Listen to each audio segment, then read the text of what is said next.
ناظرین، آج ہم بات کریں گے اداکارہ عائشہ خان کے بارے میں، جن کی ریسنٹلی ڈیتھ ہو چکی ہے۔ ناظرین، ان کی موت نے عوام کو ایک شش و پنج میں مبتلا کر دیا ہے۔ کچھ لوگوں کا خیال ہے کہ ان کی جو موت ہوئی ہے وہ قدرتی طور پہ ہوئی ہے، اور کچھ لوگوں کا یہ خیال ہے کہ وہ اکیلی رہتی تھی، تو ہو سکتا ہے کہ کسی نے ان کا مرڈر کیا ہو یا کوئی ایسی وجہ بن گئی ہو، کیونکہ ناظرین وہ کافی ٹائم سے، یعنی کہ بہت ٹائم سے وہ پاکستان میں کی ڈرامہ انڈسٹری میں کام کرتی رہی ہیں، ایک سینئر اداکارہ رہی ہیں۔ تو اسی طرح کے لوگوں کو کہتے ہیں نا، 100 سجن 100 دشمن، تو اسی طرح لوگ ابھی اسی سوچ میں مبتلا ہیں کہ یہ کیا ہے، کیونکہ ابھی میڈیکل رپورٹ کے مطابق بھی کسی نے وضاحت نہیں کی کہ ان کی موت قدرتی تھی یا ان کا مرڈر کیا گیا ہے۔ ناظرین، اس پروگرام میں ہم بات کریں گے عائشہ خان کے بارے میں کہ وہ کون تھی، ان کے مشہور ڈرامے کون سے تھے، اور آخر وہ اکیلی کیوں رہتی تھی، ان کے جو ہیں بچے وہ کہاں تھے، ان کے ادھر اکیلے رہنے کی وجہ کیا تھی۔ تو جڑے رہے ہیں ہمارے ساتھ۔ ناظرین، عائشہ خان کا شمار پاکستان ٹیلی ویژن کے سنہری دور کی ان اداکاروں میں ہوتا تھا جنہوں نے کئی مشہور ڈراموں میں اپنے جاندار اداکاری سے ناظرین کے دل جیتے۔ ان کے یادگار ڈراموں میں افشا، عروسہ، فیملی 93 اور مہندی شامل ہیں، جو آج بھی ناظرین کو یاد ہیں۔ ان ڈراموں میں انہوں نے بطور بیٹی، بہو، بیوی کے کردار نبھائے۔ ناظرین، مارچ 2018 میں انہوں نے اچانک شوبز انڈسٹری چھوڑنے کا اعلان کیا۔ سوشل میڈیا پر اپنے بیان میں انہوں نے کہا کہ وہ اب ایک نئی زندگی کا آغاز کر رہی ہیں اور مذہب اور ذاتی سکون کی خاطر شوبز کو وہ خیر آباد کر رہی ہیں۔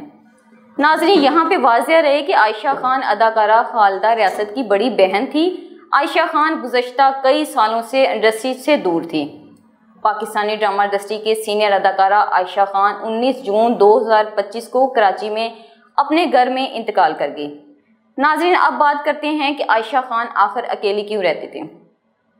ناظرین، انہوں نے ماشاءاللہ سے اتنی جو اپنی زندگی گزاری وہ اپنے بل بوتے پہ گزاری، اور اب بھی وہ آگے والی جو زندگی تھی وہ اپنے ہی بل بوتے پہ گزارنا چاہتی تھی۔ ان کے جو بچے ہیں وہ ابروڈ میں رہتے ہیں، کچھ ان کے جو فیملی ممبر ہیں اسلام آباد میں رہتے ہیں، لیکن کراچی میں اکیلے رہنے کا ان کا اپنا فیصلہ تھا۔ وہ اپنے بچوں کے پاس آیا جایا کرتی تھی، لیکن کچھ ٹائم کے بعد وہ واپس آ جاتی تھی اور اپنے ہی گھر میں رہتی تھی۔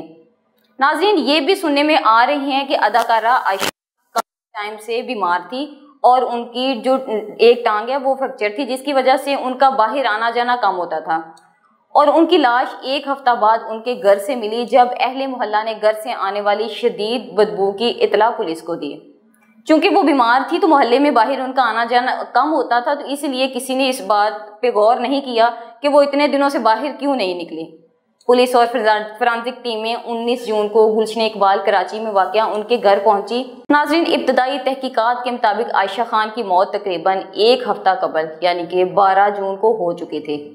ان کی لاش گل سڑ چکی تھی، جس کی وجہ سے بدبو پورے علاقے میں پھیل چکی تھی۔